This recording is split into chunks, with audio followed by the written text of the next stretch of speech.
последните 8 дена имаме шанса да видиме едни од најдобрите надпреварувачи во шах, кои ќе водат, условно кажано, борба на умовите на шаховските табли при 64 шаховски полени. Општина Картош, како еден од главните покровители на овој меѓународен спортски настан, има голема чест да биде центар на шаховската елита и да бидеме сведоци на вашиот надпреварувачки дух. Надвор од овие сали, во овие денови, се надевам дека ќе имате шанса и да ги видите убавините на општина Картош и градот Скопје.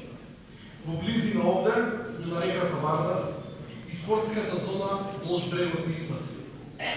Во оваа околина се и голем број на ресторани, шопинг центри и историски места, која прават нашата општина Картош една од најатрактивните и најурбаните општини во градот Скопје.